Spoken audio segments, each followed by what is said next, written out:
Thyroid disorder কি, hypothyroid এবং hyperthyroidism, এটা খুবই কমন টপিক এবং পরীক্ষার জন্য খুবই দরকার, কারণ পরীক্ষায় তোমাদেরকে ভাইভা বোর্ডে বিশেষ করে এটা মানে খুব বেশি জিজ্ঞেস করা হয়, প্লাস রিটেনেও প্রশ্ন থাকে, এবং যদি ইনসিডেন্টালি কারো শর্ট কেস লং কেস পড়ে যায় তাহলে তো তোমাদেরকে ফেস করা লাগবেই। যার জন্য হাইপোথাইরয়েড হাইপারথাইরয়েডিজম সম্পর্কে সবারই কিছু নলেজ অবশ্যই থাকা দরকার, এবং এটা আমাদের ডেভিডসনে খুব ভালো লেখা আছে, ডেভিডসনেও তোমরা আশা করি পড়লে অনেক কিছু জানতে পারবা।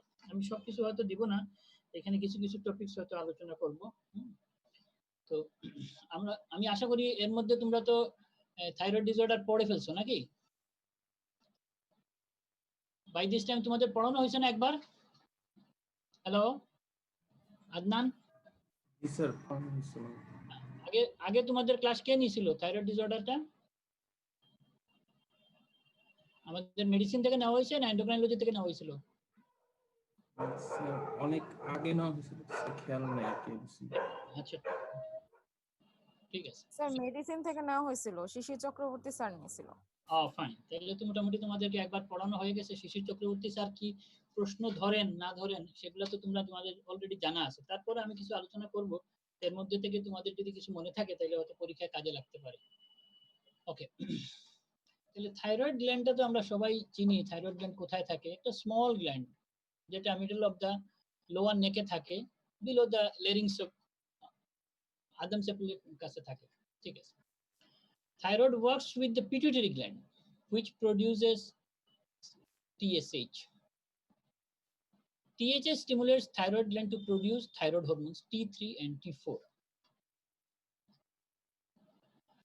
থাইরয়েড হরমোন আমরা জানি সবাই যে থাইরয়েড হরমোন কিভাবে সিনথেসিস, হ্যাঁ, এবং এই সিনথেসিসের জন্য যেটা দরকার সেটা হলো আয়োডিন আমাদের দরকার।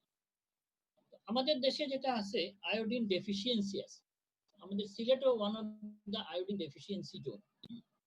এই কারণে সিলেটেও আমাদের প্রচুর থাইরয়েড ডিসঅর্ডার পেশেন্ট আমরা পাই, এবং এখানে আয়োডিন ডেফিসিয়েন্সি শুধু সিলেট না, বাংলাদেশের ম্যাক্সিমাম এরিয়াই আয়োডিন ডেফিসিয়েন্সি জোন। এই জন্য আমরা আয়োডাইড সল্ট খাই, কিন্তু সেই আয়োডাইড সল্ট যেটা খাই আমরা সেটাও কিন্তু ঠিকমতো আয়োডিনেশন হয় না, এবং ঠিকমতো আয়োডিনেশন না হওয়ার কারণে দেখা যায় কিছু আয়োডাইড সল্টের মধ্যে এক্সেসিভ পরিমাণে আয়োডিন, আবার কিছু আয়োডাইড সল্টের মধ্যে আয়োডিন মানে যে পরিমাণে থাকার কথা সেই পরিমাণে নাই।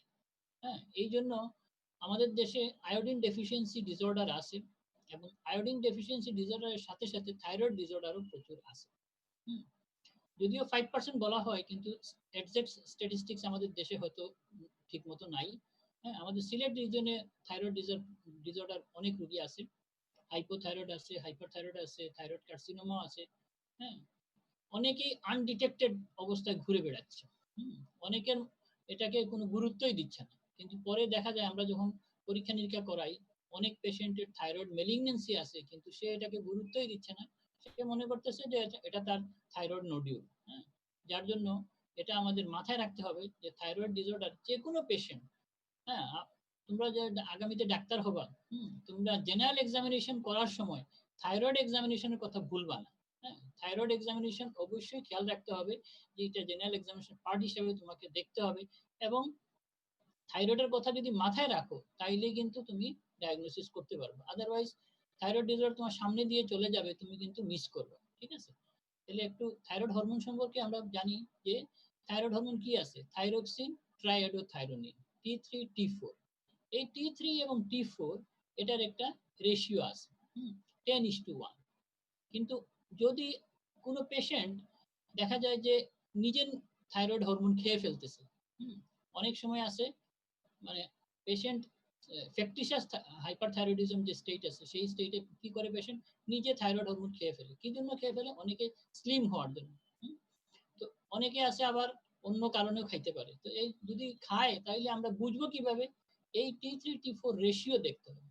যখন দেখা যাবে যে যদি পেশেন্ট নিজে থাইরয়েড হরমোন খায় তাহলে এই রেশিওটা অনেক চেঞ্জ হয়ে যাবে, 10:1 এর জায়গায় এটা চলে আসবে ইভেন 70:1। তাহলে এই রেশিও দেখে আমরা সন্দেহ করতে পারি যে পেশেন্ট কি নিজে নিজে থাইরয়েড হরমোন খাচ্ছে কিনা। এখন আমাদের বডিতে এই যে থাইরয়েড গ্ল্যান্ড থেকে হরমোন যে বের হয়, T3 এবং T4 বের হয়।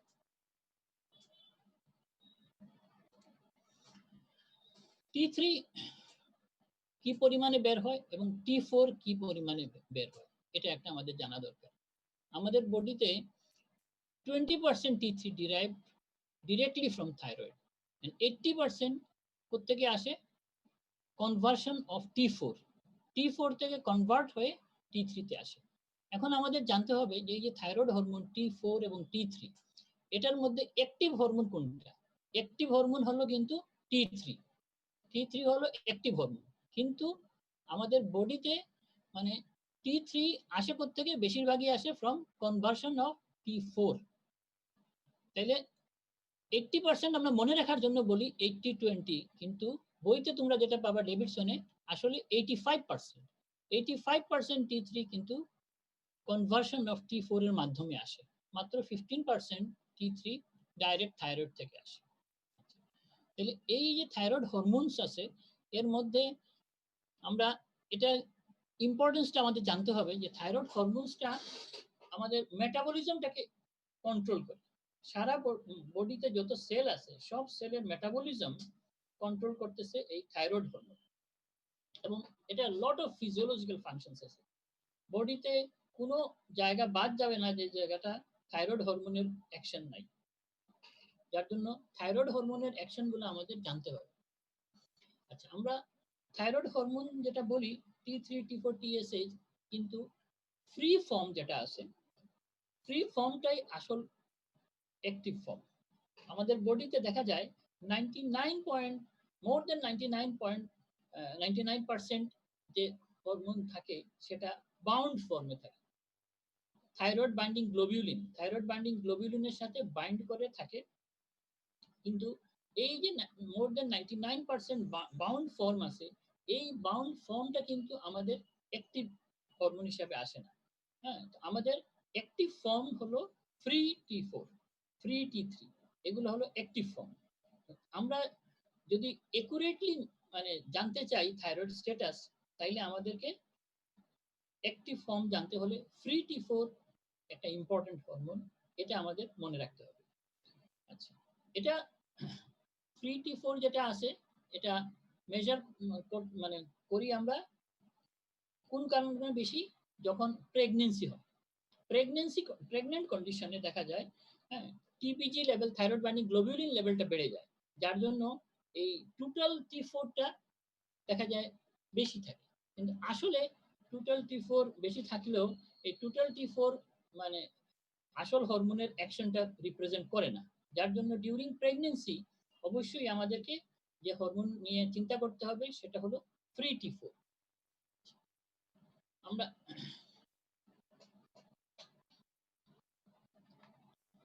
TSH নিয়ে আমরা চিন্তা ভাবনা করি।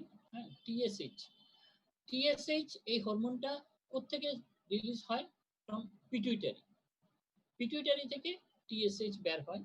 এই হরমোনের রেগুলেশন কোত্থেকে হয়? ফ্রম হাইপোথ্যালামাস থেকে TRH, থাইরয়েড রিলিজিং হরমোন যে আছে ওইটা রিলিজ হয়, এবং ওইটাই কন্ট্রোল করতেছে TSH লেভেল। হ্যাঁ, পিটুইটারি থেকে কি পরিমাণে সিক্রেশন হবে এটা TRH এর উপর নির্ভর করতেছে। TSH-টা নর্মাল লেভেল আমরা মনে রাখার জন্য মনে করি যে 5। হ্যাঁ, যে হাইয়েস্ট লিমিট অফ নর্মাল ধরে নিতে হবে 5। কারণ আমি গতকালকেও আমার ইন্টার্নি ডক্টর থেকে জিজ্ঞেস করলাম, ভাই হাইয়েস্ট লিমিট অফ TSH কত? কেউ বলতেই পারতেছে না। তো মনে রাখার জন্য আমি সহজ যেটা বলি সেটা হলো 5টা মনে রাখতে হবে, যে এভারেজ 5 হলো হাইয়েস্ট লেভেল অফ TSH, কিন্তু অ্যাকচুয়াল হলো 5.5 হাইয়েস্ট লেভেল। হ্যাঁ, তো 5.5 এটা ধরে নিতে হবে নর্মাল। হ্যাঁ, কিন্তু এটা কিছু কিছু জিনিস আছে আবার, আমরা যখন থাইরয়েড হরমোন চেক করি তখন আমাদের মাথায় রাখতে হয় হেটেরোফিল অ্যান্টিবডি। কিছু কিছু কন্ডিশনে দেখা যায় TSH লেভেল ভেরি হাই কিন্তু পেশেন্ট নর্মাল। হ্যাঁ, সেখানে তোমাকে চিন্তা করতে হবে হেটেরোফিল অ্যান্টিবডির কথা। হ্যাঁ, তাহলে এই যে TSH এসে যেটা করা হয় সেটা কিন্তু খুবই মানে একটা ইম্পর্টেন্ট পরীক্ষা। আমরা একটা পরীক্ষা যদি কাউকে করতে বলি যে থাইরয়েডের একটা টেস্ট তুমি বলো যে টেস্টটা আমার সবচেয়ে বেশি ইম্পর্টেন্ট, সেই টেস্টটা আমরা বলি টিএসএইচ, কারণ টিএসএইচটা সবচেয়ে ইম্পর্টেন্ট ক্যারি করে। কিন্তু সব কেসে শুধু টিএসএইচ দিয়েই আমরা কিন্তু ডায়াগনোসিস করতে পারবো না, কারণ যদি পেশেন্টের পিটুইটারিতে কোনো অ্যাবনর্মালিটি থাকে, অনেক সময় টিএসএইচ মেবি নর্মাল, হ্যাঁ, তাহলে এই টিএসএইচ দিয়ে কিন্তু থাইরয়েডের আসল স্ট্যাটাস বোঝা যাবে না। এই জন্য আমরা কমপক্ষে 2টা টেস্ট যদি করতে বলি, তাইলে একটা ফ্রি T4 করি আর একটা টিএসএইচ করি। এই 2টা টেস্ট করলেই আমরা বুঝতে পারবো যে পেশেন্টের আসল থাইরয়েডের কন্ডিশনটা কি আছে। এই টিএসএইচ লেভেল আবার প্রেগন্যান্সিতে আমরা চিন্তা করি একটু অন্যরকম। হ্যাঁ, আমরা এই যে 5.5 যেটাকে নর্মাল বলতেছি, প্রেগন্যান্সিতে কিন্তু এটা অর্ধেকের কাছাকাছি চলে আসবে। তখন আমরা নর্মাল বলবো 2.5 বা 3, এটাকে নর্মাল বলবো। প্রেগন্যান্সিতে টিএসএইচটা আমরা টার্গেট করি আরো মানে কমায় রাখার জন্য। এই জন্য এই নর্মাল লেভেলটা, এটা হলো নর্মাল অ্যাডাল্ট পেশেন্টের নর্মাল লেভেল, কিন্তু প্রেগন্যান্সির বেলায় এটা আরো কম আসবে। ঠিক আছে, এখন অনেক সময় টিএসএইচ বাড়লেই কিন্তু আমরা সব রোগীকে চিকিৎসা দেই না। তার কারণ হলো সিক ইউথাইরয়েড সিনড্রোম একটা কন্ডিশন আছে। এছাড়া ওল্ড এজে, এইজিং এর সাথে সাথে দেখা যায় থাইরয়েডের কিছু চেঞ্জ আসে এবং টিএসএইচটা একটু বেড়ে যায়। কিন্তু কখন আমরা চিকিৎসা দেই? যখন এই রোগীর টিএসএইচ লেভেলটা মোর দেন 20 চলে আসে। মোর দেন 20 চলে গেলে আমরা এই রোগীকে অবশ্যই চিকিৎসা করব, কিন্তু তার চেয়ে কম থাকলেও চিকিৎসা আমরা দেই যদি পেশেন্টের অ্যান্টিবডি পজিটিভ থাকে। যাদের অটো ইমিউন থাইরয়েড ডিজিজ আছে, যাদের অ্যান্টিবডি পজিটিভ আছে, তাদের বেলায় আমরা কিন্তু টিএসএইচ 20 না থাকলেও, কম থাকলেও, 10 থাকলেও আমরা প্রয়োজনে চিকিৎসা দিতে পারি যদি অ্যান্টিবডির সাথে পজিটিভ থাকে। তাহলে একটা জিনিস মনে রাখতে হবে যে টিএসএইচ ডিক্রিজ করে যায় ইন হাইপারথাইরয়েড স্টেজ এবং টিএসএইচ বেড়ে যায় ইন হাইপোথাইরয়েড স্টেজ।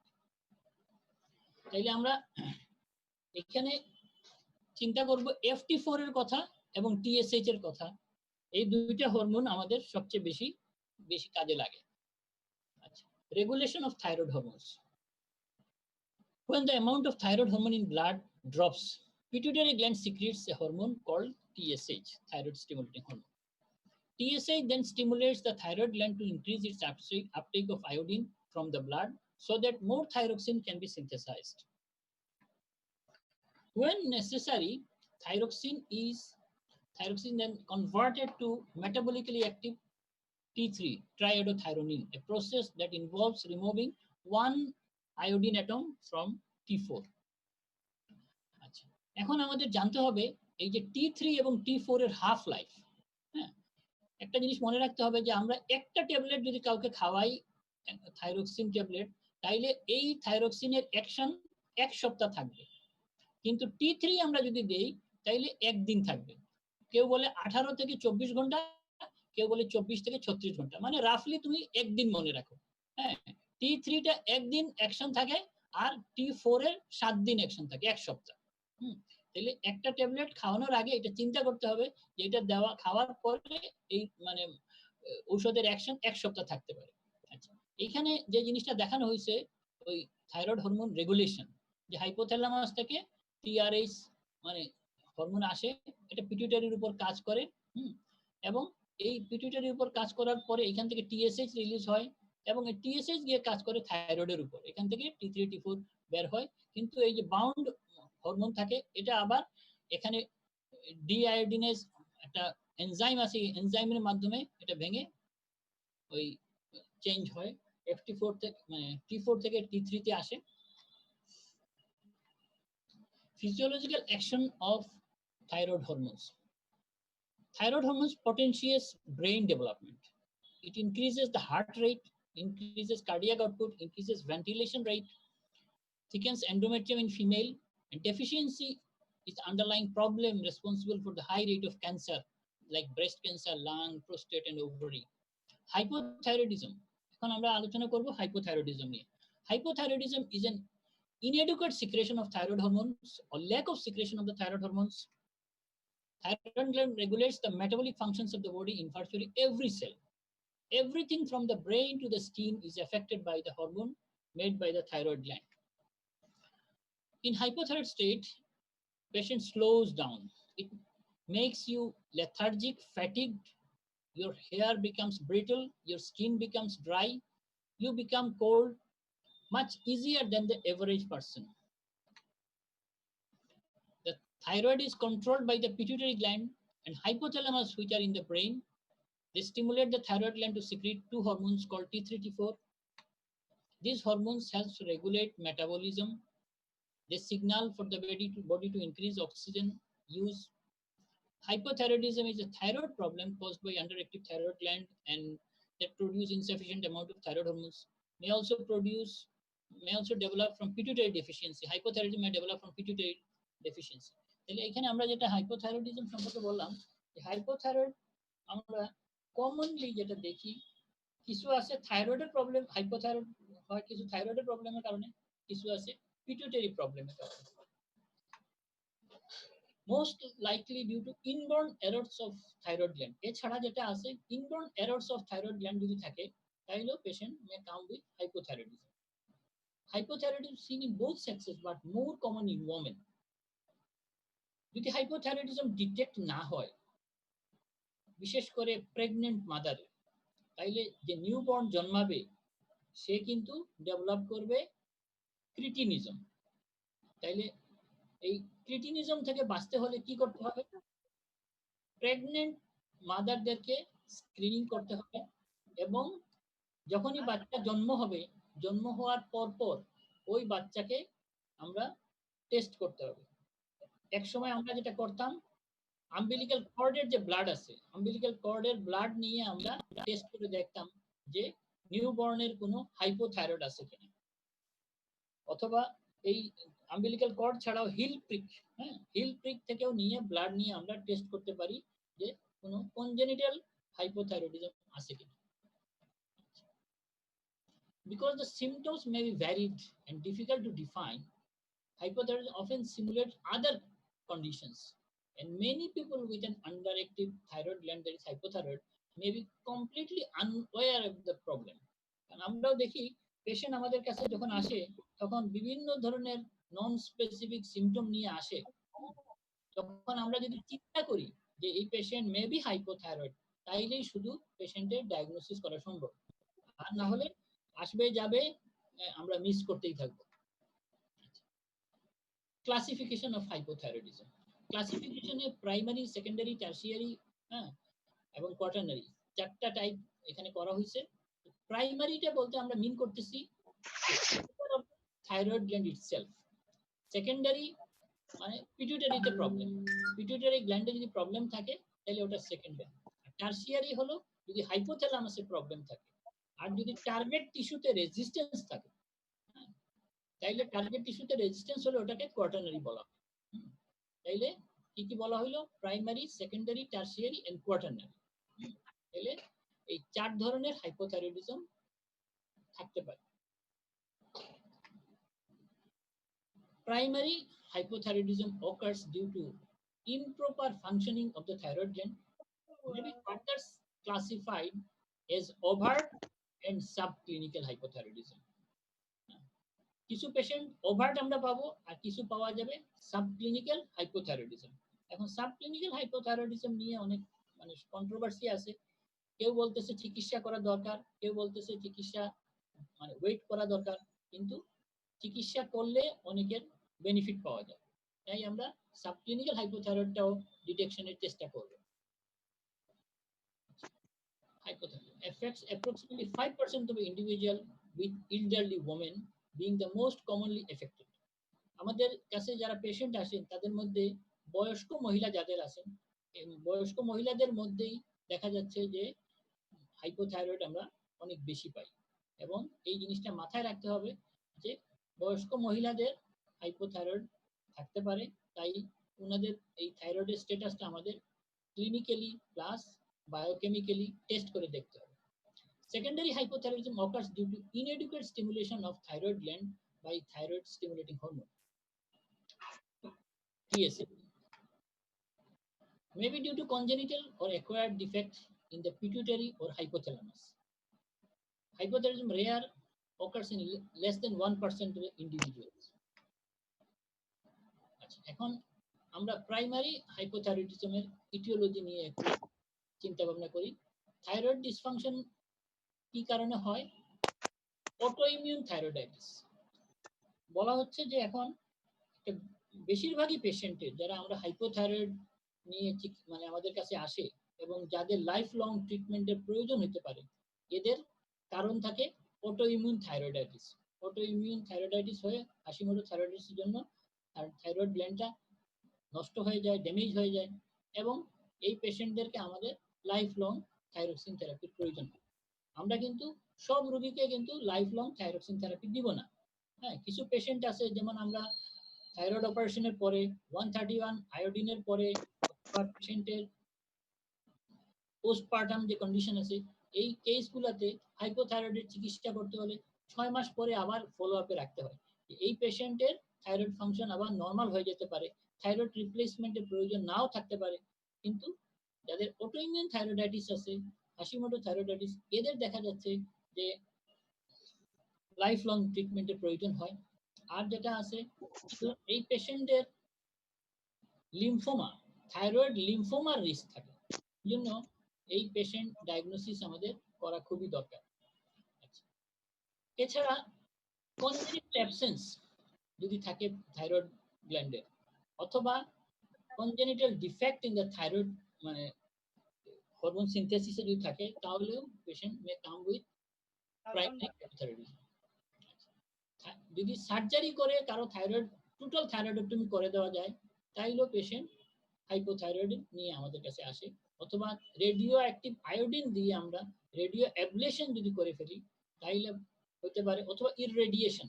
আমরা এক্সরে করতে গেলে থাইরয়েডের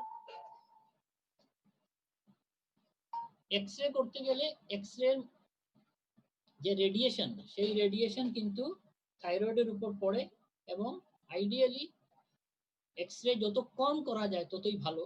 তার কারণ এই থাইরয়েডের রেডিয়েশন যত হবে ততই থাইরয়েড ডিসফাংশনের রিস্কটা বাড়বে। এছাড়া যদি কোথাও অ্যাটম বোমা, যেমন জাপানের নাগাসাকি হিরোশিমাতে পড়ছিল, সেখানেও কিন্তু থাইরয়েড ইরেডিয়েশনের কারণে থাইরয়েড তাদের ড্যামেজ হয়ে গেছিল। হ্যাঁ, যার জন্য এই জিনিসটা আমাদের মাথায় রাখতে হবে যে রেডিও অ্যাক্টিভ আয়োডিন অথবা রেডিয়েশন, এটাও একটা থাইরয়েড ডিসফাংশনের কারণ, হাইপোথাইরয়েডিজমের কারণ। Destruction of thyroid tissue caused by infiltrative disorders, যেমন সার্কোডোসিস। আমরা মেডিসিন ওয়ার্ডে মাঝে মাঝে আমাদের কিছু কিছু রোগী পাই যাদের সার্কোডোসিস ডায়াগনোসিস হয়। তাইলে এই যে সার্কোডোসিস, অ্যামাইলোডোসিস, এই কারণে থাইরয়েড টিস্যুটা ডিস্ট্রাকশন হয়ে যেতে পারে। Impaired synthesis of thyroid hormone আরেকটা কারণ। আয়োডিন ডেফিসিয়েন্সি তো আমাদের দেশে একটা মোস্ট কমন কারণ। কনজেনিটাল এনজাইমেটিক ডিফেক্টের কারণে হতে পারে। ড্রাগ মেডিয়েটেড, বিশেষ করে আমরা কার্ডিয়াক পেশেন্ট যারা আছে, কার্ডিয়াক পেশেন্টদের এমিওডেরন অনেক সময় দিতে হয়, অ্যান্টি অ্যারিথমিক ড্রাগ। এই এমিওডেরনের কারণেও কিন্তু পেশেন্টের থাইরয়েড গ্ল্যান্ডটা ডিস্ট্রাকশন হয়ে যেতে পারে এবং থাইরয়েড ডিসফাংশন দেখা দিতে পারে। এছাড়া সাইকিয়াট্রিক পেশেন্ট যারা আছে, হ্যাঁ, সাইকিয়াট্রিক পেশেন্টের লিথিয়াম অনেক সময় দিতে হয়। লিথিয়ামের কারণেও পেশেন্টের থাইরয়েড ডিসফাংশন, হাইপোথাইরয়েড হতে পারে। এখন কার্বিমাজল যদি কেউ খায়, তারও থাইরয়েড ডিসফাংশন মানে হাইপোথাইরয়েড হয়ে যেতে পারে। Secondary হাইপোথাইরয়েডিজমের aetiology. সেকেন্ডারি মানে এই পেশেন্টদের আমরা ধরে নিব পিটুইটারিতে সমস্যা। পিটুইটারিতে সমস্যার কারণে টিএসএইচ যেটা আছে, টিএসএইচ এর যদি রিডিউস সিক্রেশন হয়, তাইলে এটা আমাদের একটা কারণ। অনেকে আবার ওই টারশিয়ারি যেটা আছে ওইটাকেও, টিআরএইচ কেও সেকেন্ডারি হাইপোথাইরয়েডের মধ্যে নিয়ে আসে, কিন্তু ওটা আসলে টারশিয়ারি। হাইপোথ্যালামিক ডিসঅর্ডারও একটা কারণ, যেটা সেকেন্ডারি কেউ বলে, কেউ টারশিয়ারি বলে। হাইপোথ্যালামিক ডিসঅর্ডার, যেমন হাইপোথ্যালামাসে যদি কোনো টিউমার হয়, যেমন লিম্ফোমা, জার্মিনোমা, গ্লায়োমা, হ্যাঁ, এই হাইপোথ্যালামিক টিউমার যদি থাকে, সেটা থেকে কিন্তু হাইপোথাইরয়েডিজম হতে পারে। এছাড়া যে ইনফিল্ট্রেটিভ ডিসঅর্ডারের মধ্যে যেমন সার্কোডোসিস, হিমোক্রোমাটোসিস, হিস্টিওসাইটোসিস, এটা কারণে পেশেন্টের সেকেন্ডারি হাইপোথাইরয়েডিজম হতে পারে। যেমন আমরা ওয়ার্ডে ইনফিল্ট্রেটিভ ডিসঅর্ডার হিমোক্রোমাটোসিস পাই, কাদের পাই? এরা হলো থ্যালাসেমিয়া পেশেন্ট। হ্যাঁ, থ্যালাসেমিয়া পেশেন্ট অনেক দিন থেকে সে ব্লাড ট্রান্সফিউশন নিচ্ছে। এই ব্লাড ট্রান্সফিউশন নিতে নিতে পেশেন্টের আয়রন ডিপোজিশন হয়ে যায়। আয়রন ডিপোজিশন শরীরের বিভিন্ন জায়গায় হয়। এর মধ্যে একটা জায়গা হলো কিন্তু হাইপোথ্যালামাস। হাইপোথ্যালামাস, পিটুইটারি, এইগুলাতেও কিন্তু আয়রন ডিপোজিশন হয় ডিউ টু হিমোক্রোমাটোসিস। এবং এই হিমোক্রোমাটোসিসটাও মনে রাখতে হবে যে সেকেন্ডারি হাইপোথাইরয়েডিজমের সাথে একটা কজ হিসেবে চিন্তা করতে হবে। আর টিউমার তো ব্রেইন টিউমারের মধ্যে যেটা বললাম যে মানে গ্লায়োমা একটা কারণ হতে পারে। এরপরে হলো পিটুইটারি ডিসঅর্ডার। পিটুইটারি যেমন হাইপোপিটুইটারিজম। হাইপোপিটুইটারিজম একটা কিন্তু কমন একটা কারণ। যেমন আমি আমার প্র্যাকটিক্যাল লাইফে কিছু হাইপোথাইরয়েডিজম পেশেন্ট পাইছি। যেমন পেন হাইপোপিটুইটারিজম, একটা কেস পেন হাইপোপিটুইটারিজম আমার কাছে ছিল, যে কেসটা আমার এই সাবজেক্টে ইন্টারেস্ট গ্রো করাইছিল। হ্যাঁ, তো এটাও একটা কিন্তু সেকেন্ডারি হাইপোথাইরয়েডিজম কেস ছিল।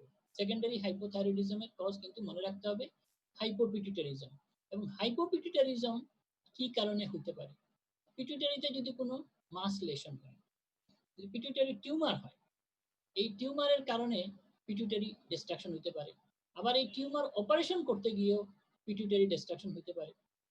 হ্যাঁ, তারপরে হলো পিটুইটারি যদি ইররেডিয়েশন দেওয়া হয়।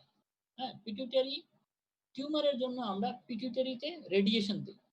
পিটুইটারি টিউমারের চিকিৎসার মধ্যে কিন্তু রেডিয়েশন থেরাপিও একটা আছে। এবং এই পিটুইটারি ইররেডিয়েশন যদি আমরা করি তাহলে পিটুইটারি ড্যামেজ হয়ে হাইপোপিটুইটারিজম হতে পারে। এছাড়া শিহান সিনড্রোম, শিহান সিনড্রোম যেমন কিছু মানুষ, মহিলাদের দেখা যায় প্রেগনেন্সির পরে পোস্টপার্টাম হিমোরেজ হয়, এবং পোস্টপার্টাম হিমোরেজের পরে তার মেনস্ট্রুয়াল অ্যাবনর্মালিটি মানে এমেনুরিয়া ডেভেলপ করে। এবং এটার কারণ যা পাওয়া গেছে যে পিটুইটারিতে অ্যাপোপ্লেক্সি হয়, হিমোরেজিক অ্যাপোপ্লেক্সি। এছাড়া আমি আমার লাইফে কিছু পেশেন্ট পাইছি, সেটা হলো অ্যাক্রোমিগ্যালি patient.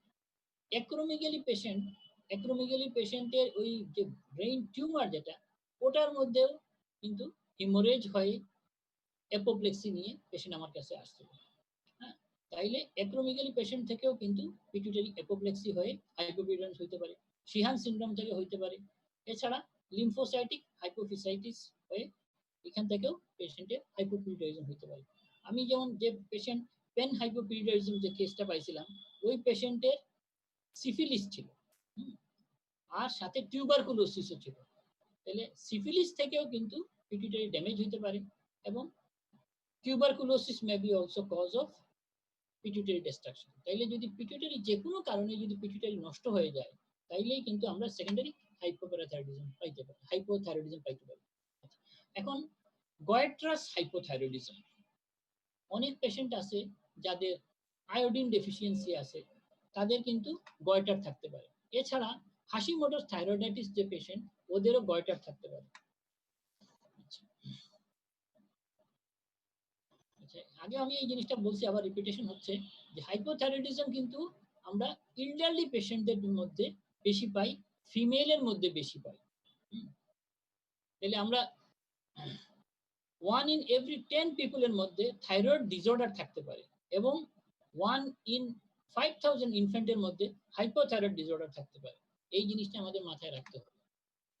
What are the symptoms of hypothyroidism? Early symptom এর মধ্যে dry skin, fatigue, constipation, memory loss, weight gain, loss or thinning of eyebrows, low sex drive, abdominal bloating, puffy face, cold intolerance, depression, cold hands, feet, joint and muscle pain, thin brittle fingernail, round puffy face with sleepy appearance, dry rough skin, hair loss, husky voice, numbness of arms and legs, muscle pain, weakness, carpal tunnel syndrome, এগুলা হলো early. Late সিমটমের মধ্যে hearing loss, depression, mental confusion, uneasiness, day time sleepiness, memory problem, এগুলা নিয়ে আসতে পারে। যদি আমরা ফিজিক্যাল এক্সামিনেশন করি পেশেন্টের, ফিজিক্যাল এক্সামিনেশনে কি আমরা পাবো? Hypotension or diastolic hypertension. Body temperature low থাকলে bradycardia থাকবে. Facial features that are puffy and coarse. Skin dry and cold পাওয়া যাবে. Carotenemia কারণে orange yellow tint without scleral icterus, মানে এই ক্যারোটিনিমিয়াকে অনেক সময় আমরা কনফিউজ করি জন্ডিসের সাথে। জন্ডিসে দেখা যাবে স্ক্লেরাতে ইকটেরাস পাওয়া যাবে, কিন্তু ক্যারোটিনিমিয়াতে পাওয়া যাবে না।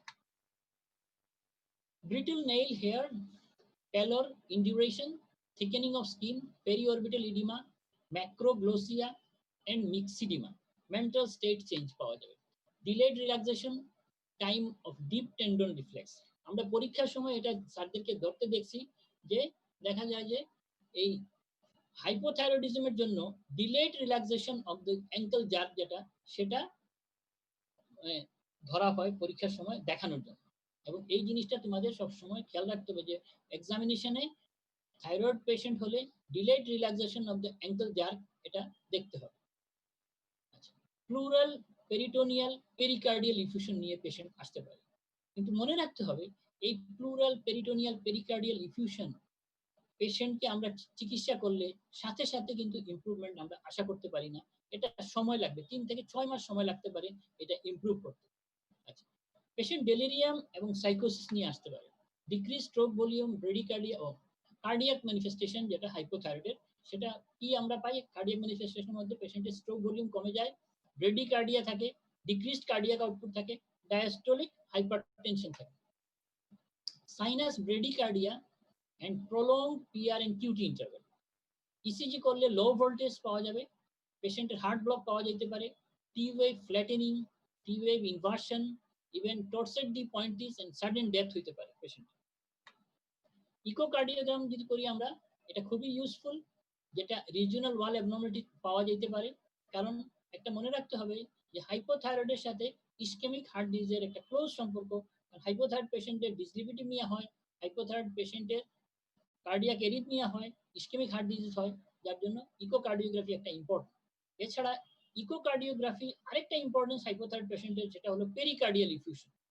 আমাদের AFM Nazmul Islam sir Dhaka medical কলেজে যখন এফসিবিএস পরীক্ষা দেন, ওনার পরীক্ষার কেস ছিল কিন্তু পেরিকার্ডিয়াল ইফিউশন, এবং এই পেরিকার্ডিয়াল ইফিউশন ছিল ডিউ টু হাইপোথাইরয়েডিজম। তাইলে মনে রাখতে হবে যে পেরিকার্ডিয়াল ইফিউশনের একটা কারণ কিন্তু হাইপোথাইরয়েডিজম, এবং এটা হাইপোথাইরয়েড মানে পেরিকার্ডিয়াল ইফিউশন ডিটেক্ট করতে হলে তোমাকে ইকো করতে হবে। Even patient hypothyroid patient may come with pericardial tamponade, যদিও এটা রেয়ার, কিন্তু পেরিকার্ডিয়াল টেম্পোনেট পর্যন্ত আগাইতে পারে যদি চিকিৎসা না হয়।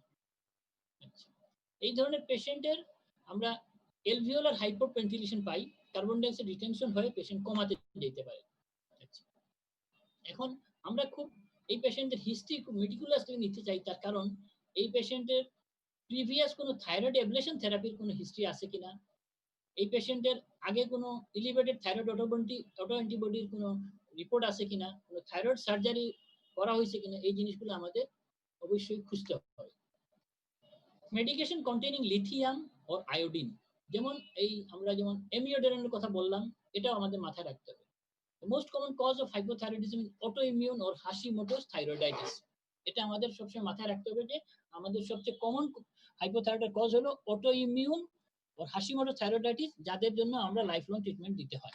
আচ্ছা, complications of hypothyroidism, complication of hypothyroidism কি থাকে, আনট্রিটেড যদি থাকে পেশেন্ট, তাহলে এই পেশেন্টদের কি হবে, ডায়াবেটিস হতে পারে, high blood pressure, arthritis, emphysema, depression, recurrent infection and migraine হতে পারে। The most common treatment is thyroid replacement therapy. This includes the injections of T4. যদি আমাদের দেশে ইনজেকশনস আমরা अवेलेबल না, আমরা কিন্তু ট্যাবলেট ইউজ করি, যদি মুখে খাইতে পারে ভালো, আর যদি আনকনশাস হয়ে যায় আমরা রাইস টিউব দিয়ে খাওয়াইতে পারি T4। T3 খুব একটা আমরা ইউজ করার প্রয়োজন হয় না। What are the treatments for hypothyroidism? These treatment replace the thyroxine in the thyroid gland. ঠিক আছে। Thyroid hormone replacement therapy is a long lifelong process with therapy the person is expected to go back to their normal life. অনেক patient normal লাইফে পুরোপুরি যায় না, কিন্তু তারপরে তাদেরকে সাইকোথেরাপি দিয়ে রাখতে হবে। যদি এক্সেসিভ পরিমাণে থাইরয়েড হরমোন কেউ খায়, তাহলে কি হবে, তার অস্টিওপোরোসিস হয়ে যেতে পারে, যার জন্য যতটুকু সে নরমাল লাইফে গেল বাকিটুকু থেকে সাইকোথেরাপি দিতে হবে। আচ্ছা, ল্যাবরেটরি ডায়াগনোসিস হাইপোথাইরয়েডিজম, আমরা পরীক্ষা করলে টিএসএইচ পাবো হাই, ফ্রি T4 পাবো লো। আচ্ছা, এখানে আমাদের খেয়াল রাখতে হবে যে কিছু পেশেন্টের আমরা এনিমিয়া পাই, হ্যাঁ, ম্যাক্রোসাইটিক এনিমিয়া। এই macrocytic anaemia maybe due to hypothyroidism or maybe due to vitamin B12 deficiency.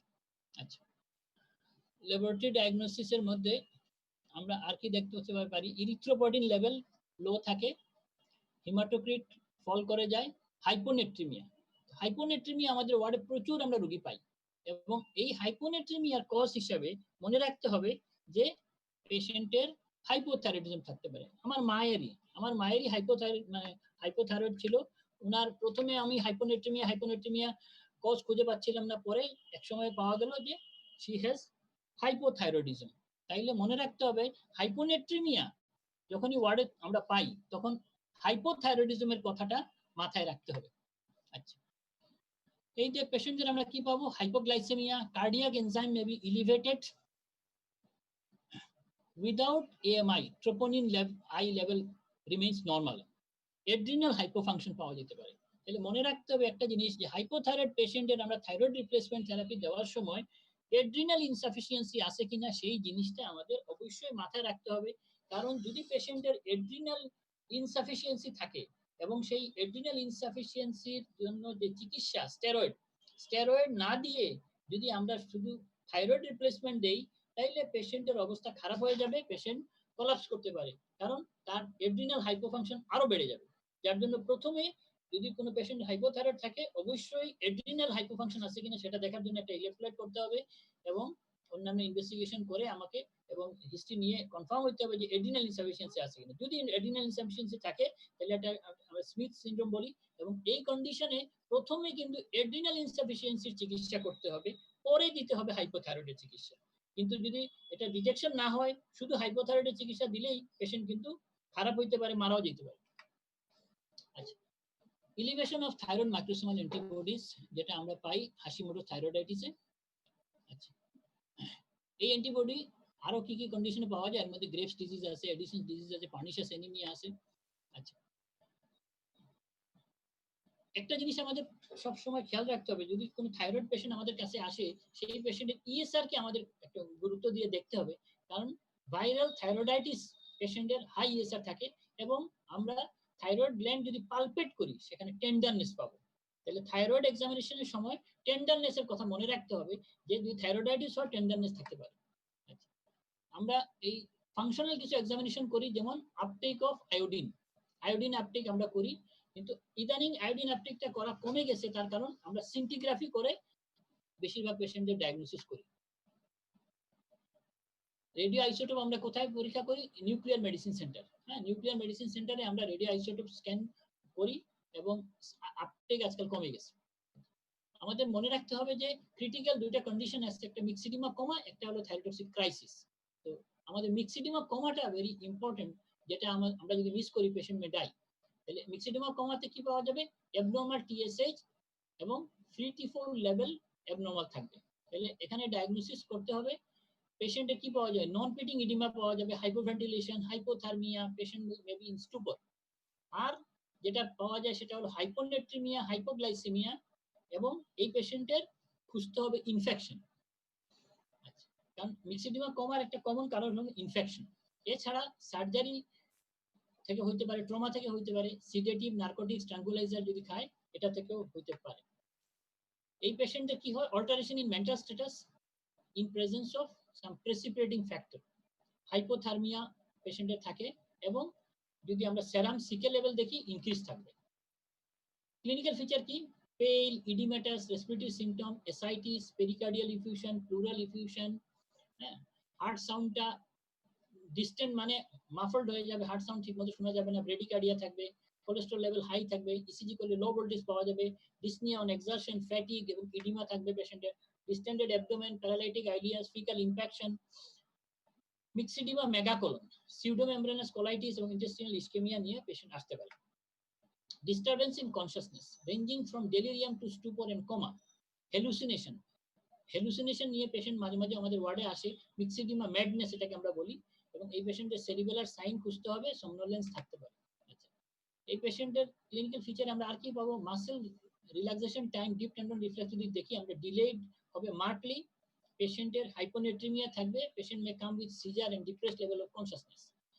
Serum TSH এবং FT4 লেভেল আমরা যদি দেখি তাহলে আমরা বুঝতে পারবো যে টিএসএইচটা বেড়ে যাবে, FT4 কমে যাবে, ব্লাড গ্লুকোজ কমে যায়, ইলেকট্রোলাইটসে hyponatraemia, arterial blood gas analysis আমরা করি, সেরাম কর্টিসল দেখি, কারণ সেরাম কর্টিসলের কথা যেটা বললাম আমরা ওই যে এড্রিনাল ইনসাফিসিয়েন্সির জন্য দেখতে হবে।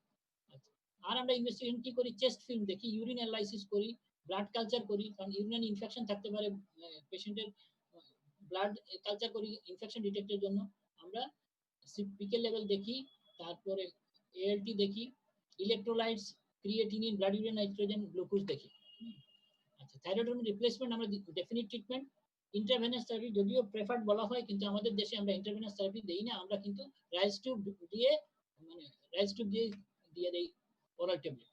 আচ্ছা, তাহলে আমরা স্টেরয়েড আগে দিব, তারপর থাইরয়েড রিপ্লেসমেন্ট দিব, যেহেতু যদি আমরা এড্রিনাল ইনসাফিসিয়েন্সি থাকে ওটা মানে না চিকিৎসা করলে এড্রিনাল ক্রাইসিসে পেশেন্ট মারা যাবে। এই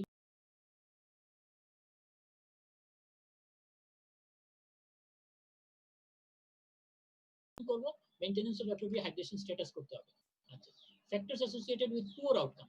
পুয়ার আউটকাম কাদের হয়? যাদের অ্যাডভান্সড এজ, বডি টেম্পারেচার যাদের lower than 93 degree Fahrenheit, hypothermia persisting more than 3 days, bradycardia less than 44 beats per minute, hypotension, myocardial infarction, sepsis, initiation of treatment for myxedema, coma.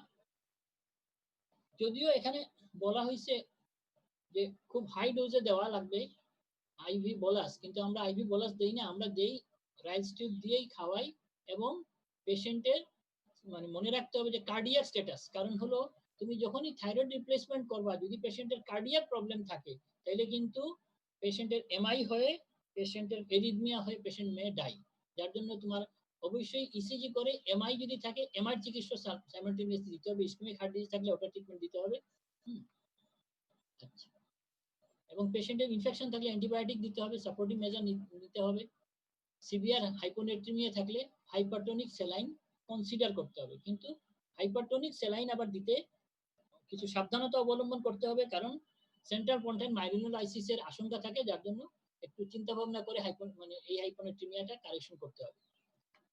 আচ্ছা, এখন এই myxoedema কমা থাকলে আমরা আইসিইউতে আইডিয়ালি অ্যাডমিশন দেওয়া দরকার যদি সুযোগ থাকে, না থাকলে আমাদের হাই ডিপেন্ডেন্সি ইউনিটে রাখা উচিত। যদি আমরা ওয়ার্ডেই ম্যানেজ করতেছি, কারণ আমাদের হাই ডিপেন্ডেন্সি ইউনিট বা আইসিইউতে ফ্যাসিলিটিস নাই। আচ্ছা,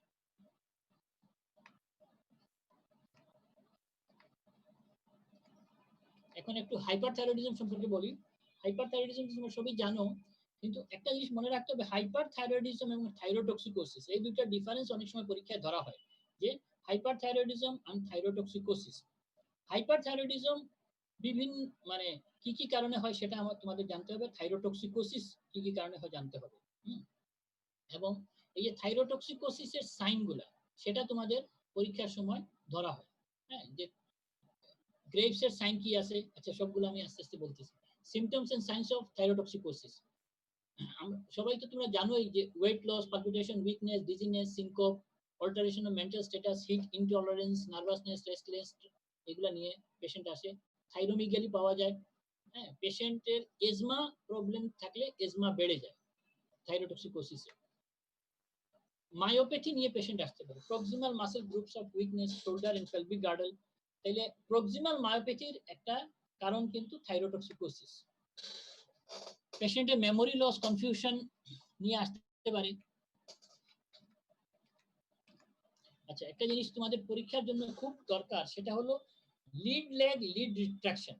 এটা কিন্তু যে কোনো হাইপারথাইরয়েড স্টেটে থাকে, কিন্তু গ্রেভস ডিজিজে কিন্তু এটা কোনো স্পেসিফিক না। তাহলে গ্রেভস ডিজিজ পরীক্ষার সময় স্যাররা অনেক সময় ধরেন যে গ্রেভস ডিজিজের ক্যারেক্টারিস্টিক ফিচার কি। গ্রেভস ডিজিজের ক্যারেক্টারিস্টিক ফিচার কিন্তু লিড লেগ লিড রিট্রাকশন না। এখানে কি বলতে হবে, অফথেলমোপ্যাথি, এক্সোপথেলমস। হ্যাঁ, যেমন এই ক্যামোসিস আছে, এক্সোপথেলমস আছে, ভ্যাসোডাইলেটেশন অফ কনজাংটিভা আছে, ইডিমা অফ দ্য লিডস আছে, এগুলা কিন্তু গ্রেভস ডিজিজের ফিচার। Lid lag lid retraction all hyperthyroid স্টেটে থাকে, যার জন্য এটা বলা যাবে না। এটা পরীক্ষার জন্য কিন্তু একটা কোশ্চেন মনে রাখতে হবে যে what are the graves disease feature. Proximal কি নাম, প্রিটিবিয়াল মিক্সিডিমা। প্রিটিবিয়াল মিক্সিডিমা অনেক সময় দেখা যায় এলিফ্যান্টিয়াসিসের মতো নিয়ে আসতে পারে। আমি বিদেশে একজন রোগী দেখলাম মালদ্বীপে, যে সেখানে এই প্রিটিবিয়াল মিক্সিডিমা, প্রিটিবিয়াল ইডিমা একেবারে মিক্স এলিফ্যান্টিয়াসিসের মতো নিয়ে আসছে। পরীক্ষার সময় তোমাদেরকে থাইরয়েড গ্ল্যান্ড যখন এক্সামিনেশন দেওয়া হয়, তখন থাইরয়েডে ব্রুই দেখতে ভুলবা না। পিছন দিক থেকে থাইরয়েড গ্ল্যান্ডটা এক্সামিন করবা এবং থাইরয়েড ব্রুই দেখতে হবে। থাইরয়েড ব্রুই দেখার সময় অবশ্যই শ্বাস বন্ধ রাখতে হবে রোগীকে। একটু সময় শ্বাস বন্ধ রেখে, হ্যাঁ, বেল অফ দ্য স্টেথোস্কোপ দিয়ে তোমাকে ব্রুই শুনতে হবে, এটা খেয়াল রাখতে হবে। এই হাইপারথাইরয়েড স্টেট পেশেন্ট ডায়রিয়া নিয়ে আসতে পারে, মাসেল উইকনেস নিয়ে আসতে পারে, ট্রেমর নিয়ে আসতে পারে। হার্টের feature diminished diastolic blood pressure, palpitation, decreased exercise tolerance, dyspnea, exertion, অনেক কিছু আছে, সব কিছুতে গেলাম না, তোমরা এগুলা তো জানবা। থাইরয়েড স্টর্ম সম্পর্কে একটু বলা দরকার। এটা থাইরয়েড স্টর্মটা একটা life threatening crisis.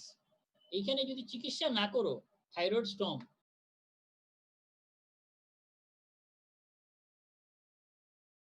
Surgery, radio iodine therapy, যদি পেশেন্টকে মানে থাইরোটক্সিক পেশেন্টকে আগে ইউথাইরয়েড না করে সার্জারি করতে যাওয়া হয়, তাইলে পেশেন্ট কিন্তু থাইরয়েড স্টর্ম হয়ে মারা যায়। আমাদের স্যারদের আমরা দেখছি অনেক সময় মানে অনেক পেশেন্ট তাড়াহুড়া করতে গিয়ে সার্জারি করতে গেছে, সার্জারি করতে গিয়েই থাইরয়েড স্টর্ম ডেভেলপ করছে এবং পেশেন্ট মারাও গেছে। এই জন্য সার্জারি করার আগে যে কোনো থাইরোটক্সিকোসিস পেশেন্টকে অবশ্যই ইউথাইরয়েড করে নিতে হবে, তারপরে সার্জারিতে যেতে হবে। একইভাবে রেডিও আয়োডিন থেরাপি, আমাদের nuclear medicine radio iodine therapy দেওয়া হয়, কিন্তু রেডিও আয়োডিন থেরাপির পরে মনে রাখতে হবে যে থাইরয়েড ক্রাইসিসের একটা ভয় থাকে। এই জন্য আইডিয়ালি এই পেশেন্টদেরকে ওইভাবে আগে থেকে ব্রিফ করে নিতে হবে যে পেশেন্টের যদি অসুবিধা হয় ইমিডিয়েটলি যাতে হাসপাতালে ভর্তি হয় এবং চিকিৎসা নেয়, আদারওয়াইজ থাইরয়েড স্টর্ম হয়, থাইরোটক্সিক ক্রাইসিস হয়ে পেশেন্ট মারা যাবে। আয়োডিনেটেড কন্ট্রাস্ট ডাই, যেমন আমরা রেডিওলজিতে অনেক সময় অনেক আয়োডিনেটেড কন্ট্রাস্ট ডাই ইউজ করা হয় এবং সেটাও কিন্তু থাইরয়েড স্টর্মকে প্রেসিপিটেট করতে পারে। আর এক্সেসিভ পরিমাণে থাইরয়েড হরমোন যদি কেউ খায় তাও হতে পারে। ডায়াবেটিক কিটোসিডোসিস যদি হয় এটার কারণে হতে পারে, স্ট্রোকের কারণে হতে পারে, পালমোনারি এম্বোলিজম, হার্ট ফেইলিয়ারের জন্য হতে পারে। এখানে কি হয়, acute decrease in thyroid binding globulin, high level of free hormone থাকে এবং এড্রিনার্জিক স্টিমুলেশন হয়।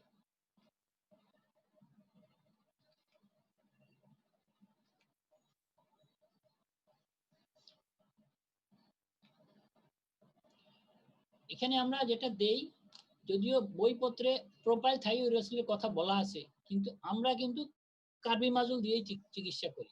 কার্বিমাজল দিয়েও কিন্তু আমরা হাই ডোজে দিয়ে পেশেন্টকে ইমপ্রুভ করাইছি। কার্বিমাজল ছাড়াও গ্লুকোজ আয়োডিন দেওয়া যেতে পারে।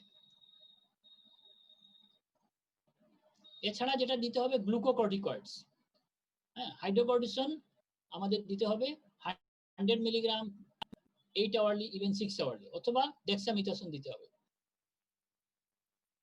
পেশেন্টের যদি এজমা না থাকে তাহলে প্রোপ্রানোলোল দিতে হবে অবশ্যই। যদি এজমা থাকে তাহলে ভেরাপামিল অথবা ডিলটিয়াজেম দিতে হবে। বিশেষ করে এজমা পেশেন্টদের ভেরাপামিল বা ডিলটিয়াজেম যদি আমরা দেই, তাহলে ডিলটিয়াজেমের যেটা সুবিধা, এটা ব্রেডিকার্ডিয়া করে, ভেরাপামিল ব্রেডিকার্ডিয়া করে, সেটা তার এড্রিনার্জিক যে স্টিমুলেশন সেটা থেকে পেশেন্টকে ইমপ্রুভ করাবে। আইবি ফ্লুইডের কথা মনে রাখতে হবে যে এই পেশেন্টদেরকে আসার সাথে সাথেই আইবি ফ্লুইডের কথা রাখতে হবে, যে হাইপোগ্লাইসেমিয়া যাতে না হয় এটা খেয়াল রাখতে হবে। এবং পেশেন্টকে ফিভারের জন্য অ্যাসিটামিনোফেন এছাড়া অ্যান্টিবায়োটিক দিতে হবে এবং প্রেসিপিটেটিং ইভেন্ট খুঁজতে হবে যে কোনো ইনফেকশনের কারণে হলো না কি কারণে হলো এই থাইরোটক্সিক ক্রাইসিস।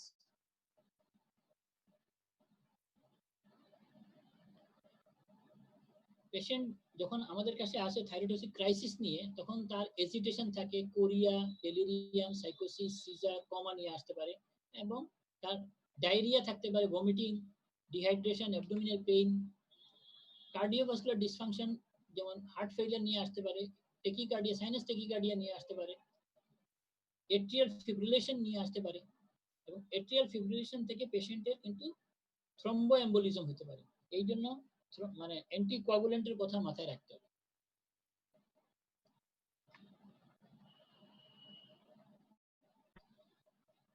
আচ্ছা, আমাদের ওয়ার্ডে কিছু পিরিয়ডিক প্যারালাইসিস পেশেন্ট নিয়ে আসে। পিরিয়ডিক প্যারালাইসিস, এই পিরিয়ডিক প্যারালাইসিস পেশেন্টের কিন্তু যেমন মনে রাখতে হবে আমাদের ফ্যামিলিয়াল পিরিয়ডিক প্যারালাইসিস, একইভাবে থাইরোটক্সিক পিরিয়ডিক প্যারালাইসিস আমাদের মনে রাখতে হবে, বিশেষ করে ইল্ডারলি পেশেন্ট যারা, তাদের অনেক সময় থাইরোটক্সিক পিরিয়ডিক প্যারালাইসিস নিয়ে আসতে পারে, এবং এখানে আমাদের প্রেসিপিটেটিং কজ খুঁজতে হবে। লাস্ট এখন সামান্য শেষ হয়ে যাচ্ছে, আমাদের কনজেনিটাল হাইপোথাইরয়েডিজমের কথা মাথায় রাখতে হবে, যে কনজেনিটাল হাইপোথাইরয়েড পেশেন্ট কি নিয়ে আসে? Protruding tongue, growth retardation, jaundice, dry skin, slow reflex, voice, harsh voice নিয়ে আসতে পারে। যদি আমরা চিকিৎসা না করি হাইপোথাইরয়েডিজম ইন চিলড্রেন, কি হবে? Delayed growth in children and delayed appearance of permanent teeth, delayed or precocious puberty, pseudo hypertrophy,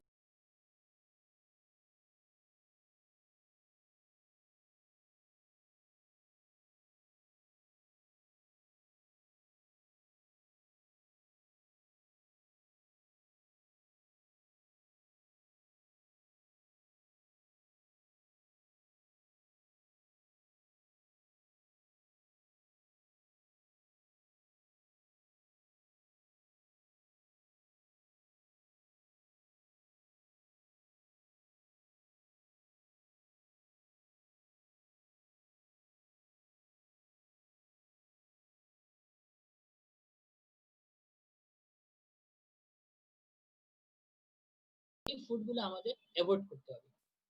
thank you for patient hearing. ধন্যবাদ তোমাদের।